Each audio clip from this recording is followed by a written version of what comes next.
I, 35M, never thought I'd be writing something like this, but I need to get this off my chest before I lose my mind. My whole world turned upside down last month, and I'm still trying to process everything that happened. I've been married to Belinda for 8 years, and what I thought was a happy marriage turned out to be a complete lie. I met Belinda at a local food festival through mutual friends.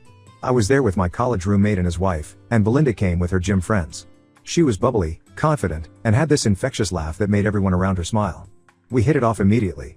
She was working as a fitness trainer at a small gym back then, and I had just started my architecture firm. We dated for 2 years before getting married. The first few years of our marriage were great. We bought a house in a nice neighborhood 4 years ago.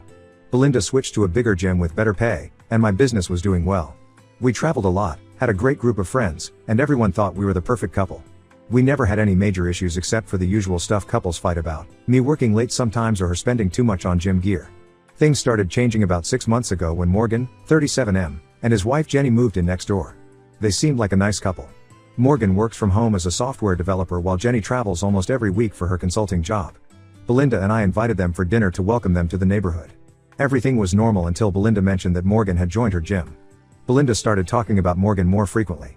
She would come home and tell me how he was struggling with his form and how she was helping him out. I actually encouraged her to help him because I thought it would be good to have friendly neighbors. Morgan would sometimes come over when I was working in my home office to ask Belinda about workout routines. I never suspected anything because Belinda had many clients from the gym who would consult her. Last month, I had an important meeting with a client who was staying at the Marriott downtown. This client was planning to build a luxury apartment complex, and it would have been the biggest project for my firm. I reached the hotel early and had a productive meeting. As I was walking through the lobby with my client, discussing some final details, I saw Belinda and Morgan coming out of the elevator. My heart stopped when I saw them. Belinda was wearing a dress I had never seen before, and they were walking too close to each other. She was laughing and playfully hitting his arm. I quickly took out my phone and started recording them while pretending to show something to my client on my phone. They were holding hands, and Belinda quickly let go when they reached the hotel entrance. She kept looking around nervously, probably checking if anyone had seen them. I wanted to confront them right there, but I was with my client. I couldn't afford to make a scene and lose this project. I made an excuse about having another meeting and followed them outside. They got into Morgan's car and drove off. I was shaking with anger and felt sick to my stomach. When I reached home that evening, Belinda was acting completely normal. She was making dinner and talking about her day at the gym. She mentioned how busy she was with her clients and how tired she felt. I checked her location history on Google Maps. We share our locations for safety reasons, and saw that she was at the Marriott for 3 hours in the afternoon. She had even marked herself as busy on the gym scheduling app during those hours. I spent the next week gathering evidence. I'm not proud of what I did, but I needed proof. I installed cameras in our house when Belinda was at work, one in the living room and one in the backyard. I also put a voice recorder in her car. I told my assistant to clear my schedule for the next few days and worked from home to monitor everything. The evidence I gathered was devastating. The cameras caught them kissing in our backyard when I was supposedly at work. Belinda would text me that she was with a client while Morgan came over. The voice recorder caught their conversations about their hotel meetings and how they needed to be careful. They even talked about their weekend plans when Jenny would be traveling next. I confronted Belinda with all the evidence after making copies of everything. Her reaction made me sick. She first tried to act confused, asking me why I was showing her these things. When I played the recordings, she tried to minimize everything, saying they were just friends and I was misinterpreting things. Finally, when I showed her the video from the hotel and their backyard meetings, she broke down. She started crying and saying she was naive and Morgan had manipulated her. According to her, Morgan started flirting with her during their training sessions and she got carried away. She said she was feeling lonely because I was always busy with work. She begged me to give her another chance, saying it was just a physical thing and she never had any feelings for Morgan. I was furious and went to confront Morgan. He was in his garage working on his car when I walked up to him with the evidence. His reaction was worse than Belinda's. He actually laughed and told me to control my wife. He said Belinda was the one who made advances towards him during their training sessions. He showed me messages where Belinda had complained about how I was always busy with work and didn't give her enough attention. According to him, she was the one who suggested meeting at hotels because Jenny was always traveling. He said he just gave her what she wanted and I should be mad at her, not him. I filed for divorce the next day. I had enough evidence to prove infidelity, so my lawyer said the divorce would be in my favor. I moved out of our house and into a hotel because I couldn't stand being in the same house where they had their affair. That's when things got really ugly. Belinda started telling everyone that I was making up stories about her affair because I wanted to hide my own affair with my assistant. She said I had photoshopped the pictures and edited the videos to frame her. She even went to my clients and told them I was unstable and they shouldn't work with me. She filed a harassment case against me saying I installed cameras and recording devices to stalk her. My life turned into hell overnight. Some of our mutual friends started avoiding me. Even my parents were confused about who to believe because Belinda had always been so sweet to them. I'm writing this post because I need to vent and maybe get some advice. My lawyer says we have a strong case, but I'm still worried. Belinda seems capable of anything at this point. Has anyone been in a similar situation? How did you handle it? Did you manage to prove your innocence against false accusations? Update 1 First, I want to thank everyone who commented on my original post. Your support and advice helped me stay strong during these difficult weeks. A lot has happened since my last post, and unfortunately, things got much worse before a breakthrough happened. Belinda has been on a mission to destroy my reputation completely. She's been spreading horrible lies about me to anyone who will listen. Last week, she made a long social media post about being a survivor of domestic abuse. She claimed I had been controlling and abusive throughout our marriage. According to her post, I constantly checked her phone, controlled her finances, and isolated her from her friends. She even said I forced her to share her location with me so I could track her movements. The reality was that we shared locations because Belinda used to go running early in the morning and wanted me to be able to check on her for safety. She was actually the one who suggested it. As for the finances, we had separate accounts and a joint account for household expenses. She had complete control over her money from her personal training sessions. Several of her gym friends have been sending me threatening messages. One guy, who I later found out was her client, showed up at my hotel and tried to pick a fight. The hotel security had to intervene. I filed a police report, but they said they couldn't do much unless he actually did something. I lost 3 major clients because of Belinda's lies. One client specifically mentioned that they couldn't risk working with someone involved in a domestic abuse scandal. My assistant Lisa has been amazing through all this. She's been handling calls from clients and trying to do damage control, which ironically has given Belinda more ammunition for her claims about my affair with Lisa.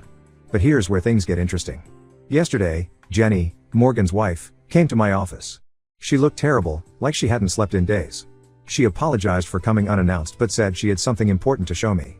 Turns out, Jenny had been suspicious of Morgan's behavior for months. She noticed he was being overly protective of his phone and was spending a lot of time at the gym despite not showing any real fitness improvements. Jenny hired a private investigator 3 months ago. The Pies report was shocking. Belinda and Morgan didn't just meet at the gym, they had matched on a dating app 6 months ago, even before Morgan and Jenny moved to our neighborhood. Jenny showed me pictures of them meeting at various places before they even joined the same gym. The gym was just their cover story. The Pie had collected hotel receipts, screenshots of their dating app conversations, and pictures from various locations. The most shocking revelation was about their Vegas trip 3 months ago. Belinda had told me she was attending a fitness workshop, and Morgan told Jenny he was going to a coding boot camp. In reality, they spent the weekend together at the Bellagio. The Pie had pictures of them by the pool, at restaurants, and entering their hotel room. Jenny broke down while showing me all this. She said she had been gathering evidence for her own divorce case but didn't know how to tell me. She felt guilty for not coming forward sooner but was dealing with her own trauma. She also revealed that this wasn't Morgan's first affair, he had cheated on her twice before in California, which is why they moved here for a fresh start. When Belinda found out that Jenny had come to see me, she completely lost it. She started calling and texting Jenny nonstop, calling her horrible names and accusing her of trying to steal me away from her. The irony of Belinda accusing someone else of being a homewrecker would be funny if it wasn't so pathetic. Jenny recorded all these calls and messages, which will help both our cases. My lawyer was ecstatic when I showed him Jenny's evidence. He says this proves premeditation and completely destroys Belinda's narrative of being manipulated by Morgan. The evidence also shows that Belinda was the one who suggested they move to our neighborhood when their house went up for sale, probably to make their affair more convenient. Jenny and I have decided to help each other with our divorce cases. We're sharing legal expenses and evidence. Morgan still doesn't know about Jenny's pie, and we're planning to blindside him in court. Jenny's lawyer thinks we should wait until Morgan makes his official statement denying the affair before presenting the evidence.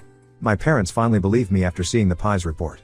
My mom cried when she saw the Vegas pictures and kept apologizing for ever doubting me. They've been incredibly supportive and have even offered to help me financially if I need it. Dad wants me to move back to my hometown and restart my business there, but I'm not ready to make that decision yet. The next court date is in 2 weeks. My lawyer is confident that Belinda's harassment case against me will be thrown out once we present all the evidence. He's also preparing a countersuit for defamation based on her false abuse allegations and the damage she's caused to my business. The only silver lining in all this is that some of our mutual friends have started reaching out to apologize after hearing about the Pies' evidence. A few of them admitted that Belinda's story seemed inconsistent, but they were afraid to say anything. One friend even told me that Belinda had tried to hit on her husband last year, but he shut her down and didn't tell me to avoid causing problems. I'm trying to stay focused on my work and the legal process, but it's hard. Every time I think things can't get worse, Belinda finds a new way to hurt me. My lawyer advised me to stay in the hotel for now and document everything. I've started seeing a counselor to help me deal with all this stress. I'll update again after the court hearing. Thank you all for your support and advice. Update 2: The truth finally exploded in court today, and it was more dramatic than any of us expected. Everything changed when Belinda's ex-boyfriend Tom, who's the head trainer at her gym, came forward to testify. I hadn't mentioned Tom in my previous posts because I honestly didn't think he was relevant to our case. I was wrong. Tom contacted my lawyer last week after hearing about Belinda's abuse allegations against me. He said he had important information that would expose Belinda's pattern of behavior. My lawyer was skeptical at first, but Tom had receipts for everything he claimed. In court today, Tom revealed that Belinda had a long history of cheating and manipulation. They dated for 2 years before she met me, and during that time, she cheated on him with at least 3 different gym clients. What's worse is that she used to brag about her conquests to her friend Lisa, not my assistant Lisa, different person, through texts and voice messages, which Lisa later shared with Tom after their messy breakup. Tom's testimony got really intense when he revealed that Belinda had tried to seduce him again 3 months ago, right in the middle of her affair with Morgan. According to Tom, she cornered him in his office after hours and suggested they relive old times. When he rejected her advances and threatened to tell me about it, she immediately switched tactics and threatened to report him to gym management for harassment. That's when Tom started documenting everything. He showed the court his security camera footage from his office, text messages where Belinda threatened him, and recordings of their conversations where she admitted to cheating on me multiple times. The judge's face got sterner with each piece of evidence. But the real bombshell came when Tom revealed why he finally decided to come forward. Apparently, Belinda had been telling people at the gym that she was pregnant with Morgan's baby to gain sympathy. Tom knew this was impossible because Belinda had confidentially told him years ago that she couldn't have children due to a medical condition. He had medical records to prove this. Morgan's face turned white when he heard about the pregnancy lies. He looked at Belinda like he was seeing her for the first time. Jenny later told me that Morgan had been considering leaving her for Belinda because of the supposed pregnancy. Belinda had a complete meltdown in court. She started screaming that everyone was conspiring against her. She called Tom a liar and tried to throw her water bottle at him. The judge had to threaten her with contempt of court 3 times before she calmed down. After Tom's testimony, Belinda's friend Lisa approached me in the courthouse hallway. She was crying and apologizing profusely. She admitted that she had known about Belinda's affair with Morgan from the beginning, but Belinda had blackmailed her into staying quiet. Apparently, Belinda had evidence of Lisa cheating on her taxes and threatened to report her to the IRS if she ever told me anything. Lisa also revealed something that made me physically sick. Before Morgan, Belinda had cheated on me with 2 other men, a delivery guy who used to bring her protein supplements and her massage therapist. Lisa couldn't provide any evidence for these affairs, but given everything else we'd learned, I believed her. The judge didn't take long to throw out Belinda's harassment case against me. She ruled that my actions of installing cameras and recording devices were justified given the circumstances and my suspicions. She also noted that all surveillance was done in common areas of my own home and in my own car, which was legal. Morgan tried to do damage control by claiming he was also a victim of Belinda's manipulation, but Jenny's PI evidence shut him down quickly. The PI had found emails where Morgan was coaching Belinda on what to say in her harassment case against me. They had planned to force me into a costly settlement that they would split between them. The most satisfying moment came when Belinda's lawyer quit right there in court. He said he couldn't continue representing her after discovering she had lied to him about several key facts. He apologized to the court and to me for some of the allegations he had made based on Belinda's lies. My divorce case is now proceeding smoothly. The judge has already indicated that Belinda's behavior will be considered when dividing assets. Morgan and Jenny's divorce is also moving forward, and from what Jenny told me, Morgan's attempts to hide assets aren't working out too well for him. I feel like a huge weight has been lifted off my shoulders. The truth is finally out, and people can see Belinda for who she really is. Some of her fitness clients have already started requesting different trainers at the gym. I'll update again once everything is finalized. Right now, I just want to thank Tom for having the courage to come forward. His testimony didn't just save my reputation, it probably saved me from years of dealing with Belinda's lies and manipulation. Update 3 Final update on this nightmare. The divorce is officially over, and the judge's ruling exceeded my lawyer's expectations. Belinda not only failed to get half of my business, but she also had to pay my legal fees because of her false allegations and the damage she caused to my reputation. The week after the ruling, Belinda showed up at my office unannounced. My assistant tried to stop her, but she pushed past her. She looked terrible, like she hadn't slept in days. She started crying and saying she had made a huge mistake. According to her, she was getting therapy and had realized she had serious issues with validation and commitment. She even brought up our first date and talked about how happy we were in the beginning. I just sat there, letting her talk. When she finished, I simply asked her to leave and told her that if she ever came to my office again, I would file for a restraining order. She tried to grab my hand, but I pulled away. The look of shock on her face when she realized I was completely done with her was almost satisfying. The aftermath of the divorce has been interesting. Most of my clients have returned after learning the truth. 2 of them even gave me bigger projects as a way of apologizing for believing Belinda's lies. My business is actually doing better than before because the whole drama somehow got me free publicity in local business circles. Jenny and I have remained friends. We meet for coffee every couple of weeks and help each other process everything that happened. She got a great settlement in her divorce because of all the evidence she had collected. Morgan had to sell their house and split everything 70-30 in Jenny's favor because he had used their joint accounts to fund his affair with Belinda. Jenny bought a nice condo downtown and got a promotion at work. Tom has been surprisingly supportive throughout this ordeal. He introduced me to some of his friends, and we've formed a nice social circle. He and Lisa have been actively helping me repair my reputation, telling everyone who would listen about Belinda's pattern of lying and manipulation. Belinda's life took a nosedive after the divorce. The gym fired her after several clients complained about her behavior. Apparently, she had been trying to flirt with their husbands even after everything came out in court. She tried to claim unemployment, saying she was fired unjustly, but the gym had documented all the complaints against her. I heard from mutual friends that she's now working at a small gym in the next town over. She created new social media accounts and is trying to rebrand herself as a life coach who helps people overcome adversity. The irony is almost painful. She's also dating some guy she met online, and according to Jenny's friends, she's already telling people he's the love of her life. Morgan moved back to California after his divorce. Jenny heard from his ex-colleagues that he's trying to start his own software company but is struggling because some potential investors Googled him and found out about the court case. As for me, I've decided to expand my business to the next state. I've already rented an office there and hired new staff. The distance will be good for me. I've sold our old house, couldn't stand looking at that backyard anymore, and bought a nice apartment in the city. I'm not ready to date yet, but I'm at peace with everything that happened. My parents want me to try online dating, but I've told them I need time. Right now, I'm focusing on my business and myself. To anyone going through something similar, document everything and trust your gut. If I hadn't recorded those initial encounters, Belinda's lies might have destroyed my life completely. Sometimes the people we trust the most are the ones capable of hurting us the worst. This will be my last update. Thank you all for your support throughout this journey. Time to close this chapter and move forward.